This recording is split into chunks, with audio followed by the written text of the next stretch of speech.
guys, it's your girl Aline again. Welcome back to my YouTube channel. Today I want to be talking about 1 Kings chapter 18. Whew, that was a whirlwind, okay? Let's get right on to it. So Elijah went to see where Obadiah was, and he's like, "Hey Obadiah, how you doing?" Elijah was a prophet, by the way. Where's your king Ahab? And Obadiah was like, "Dude, they unalived all of the prophets that they thought, or so they thought, right? Because Obadiah had 100." And Elijah was like, yeah, that's cool. Anyways, today I'm finna see Ahab. Ahab was an ungodly king. He worshipped Baal and did everything for Baal. So he was not good, okay? And Elijah basically told Ahab, how about this? How about we do a rock, paper, scissors moment? And he was like, what? And he said, you get 450 of your people, and I get myself, and we light something on fire. And this is what it says in 1 Kings chapter 18:21. Elijah went before the people and said, how long will you waver between two options? If the Lord is God, follow him.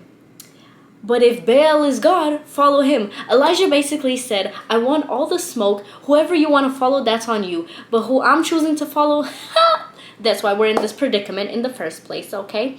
Then go down, he said, okay, take 2 bulls. And he even told Elijah, being a prophet, he had so much confidence and faith in God. He was like, dude, you guys can choose the bull that y'all want, and I'm gonna choose the bull that I want, and we're just gonna make an altar and light it on fire. I mean, no, sorry, don't light it on fire, and we're gonna see what happens. And the people were like, okay. So in 1 Kings chapter 18 verse 24, then you call on the name of your God, this is Elijah talking, and I will call on the name of the Lord. Amen. The Lord who answers by fire is God. So Elijah said, whoever wants the smoke, God will provide the fire. Amen. I'm paraphrasing, of course. Then in 1 Kings 19, we go down, and the people that were worshiping Baal, the prophets of Baal, that we see nowadays, I'm just saying, they were like dancing around, jumping around, and they were screaming and shouting. No response. 1 Kings chapter 19 verse 27 says, at noon Elijah began to taunt them. Shout louder, he said. Surely he is a god. Perhaps he is in deep thought, or busy, or traveling. Maybe he is sleeping and must be awakened.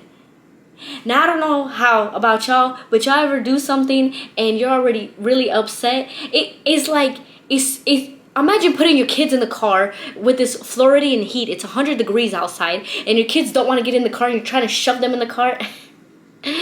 These people were probably very upset at him, probably a little bit peeved, like, are you serious, sir? You see that we're trying our best. And he was like, exactly why it's going wrong, because you're following the wrong thing. Amen.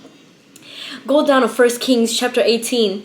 Then in verse 30 it says, then Elijah said to the people, come here to me, because the people of Baal ain't do what it needed to be doing, okay?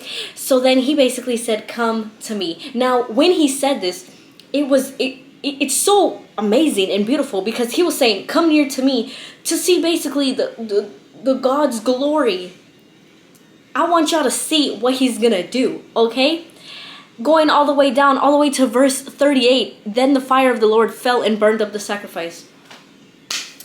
Now y'all gotta read it though, because he said he put more water on the altar, which is kind of like, I bet the people staring at him were like, sir, you're trying to light it on fire, and now you poured water on the altar 3 extra times? What is really going on? But he basically was saying in his faith, I know God's gonna come through for me, because y'all not following him, and I really want your hearts to turn to him again. Literally, such a beautiful story, because when you think about it, Elijah was a pivotal prophet, as one might call him, and in this moment he said, I know my God's gonna come through. Oh, he's gonna come through.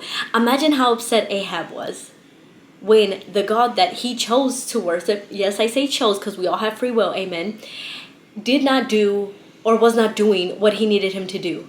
How frustrating is that?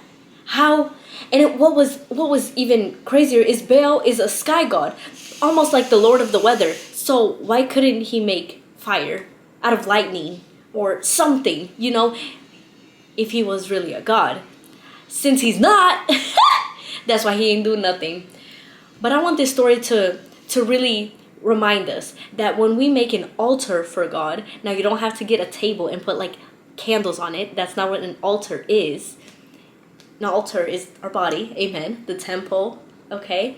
When we choose to worship him, when we choose to seek him, when we choose to read his word, instead of doing everything that the world is doing and all the cool stuff. Everybody's so cool nowadays, right? Oh, Aline, you're not cool because you're not going and you're not doing this. Honey, I'd rather be lame for y'all and great for God.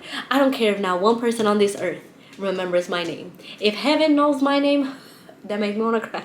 Amen. So let us be uncool and lame and not follow the whole crowd, because the whole crowd going to hell, honey.